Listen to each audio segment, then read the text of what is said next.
अस्सलाम वालेकुम, मैं हूँ समीना जलील और मैं आपको बहुत सारी चीज़ें बनाना सिखाती रहती हूँ, लेकिन आज आप जानेंगे कुछ वो चीज़ें कि जो मुझे बहुत ज़्यादा अच्छी लगती। तो देखते हैं कि आज क्या होता है और आप भी देखिए।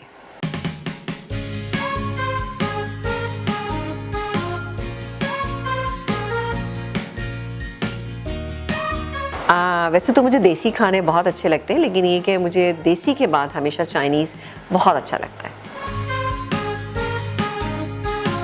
फेवरेट डिश तो डिपेंड करता है कि इस वक्त भूख कितनी है और कितना दिल चाह रहा है खाना खाने को, या कौन सी जगह है, उस पर डिपेंड करता है। लेकिन मैं अल्लाह का शुक्र है सारी चीज़ें शौक़ से खा लेती हूँ, बस कम मसाले होना चाहिए। मुझे हर चीज़ अच्छी लगती है अल्हम्दुलिल्लाह। फेवरेट शेफ़ माशाल्लाह से सभी लोग इतना अच्छा काम करें, लेकिन मुझे जेमी ओलिवर जो है और बहुत पसंद है। इसके अलावा मुझे नाइजेला लॉसन बहुत ज़्यादा पसंद है, उनको बहुत फॉलो करती हूँ। वकील होती। चाय। देखिए, सबसे पहले तो फूड प्रेजेंटेशन होना चाहिए। ज़ाहिर है जो चीज़ आंखों को भरी लगती है, टेस्ट हम बाद में करते हैं।